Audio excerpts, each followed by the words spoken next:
There was that one place I always thought about, and I just wanted to be there with you. The place that no eye has ever seen, the place that no heart has ever perceived. I had a great feeling inside of me. Baik, Assalamualaikum warahmatullahi wabarakatuh. Nama saya Rina Diniati, NIM 18/11/22/05. Ingin presentasikan hasil PPT proposal saya yang berjudul Pengaruh Pola Asuh Otoriter terhadap Ketahanan Mental Anak di MTS Al-Khairiyah Rembang Baru.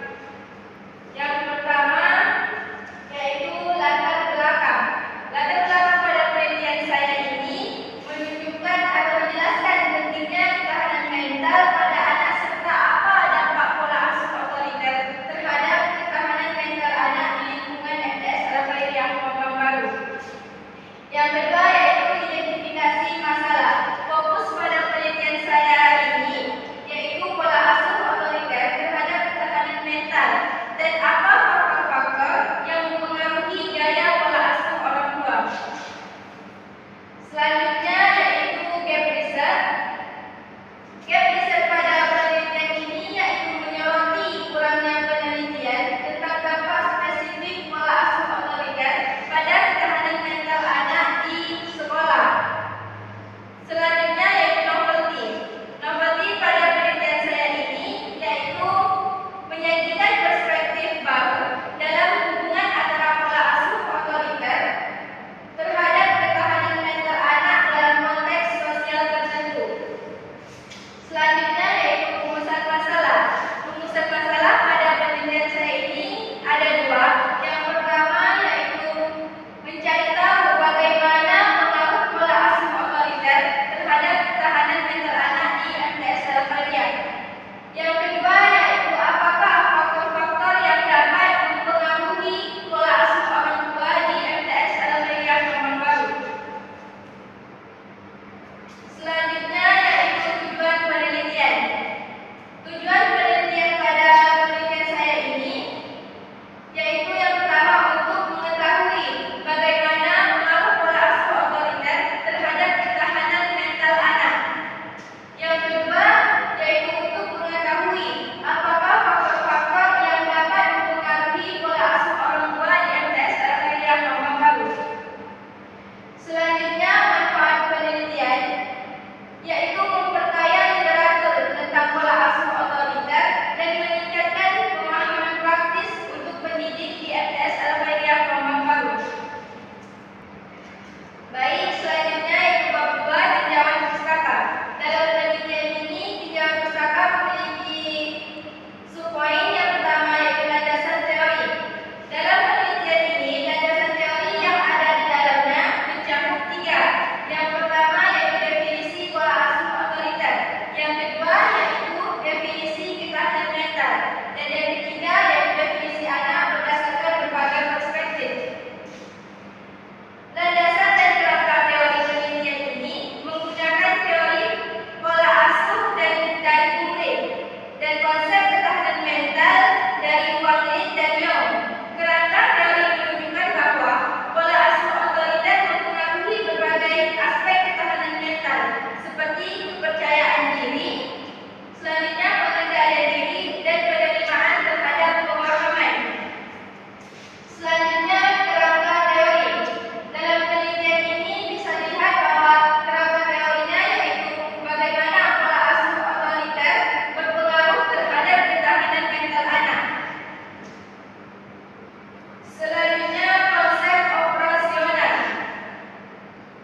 Selanjutnya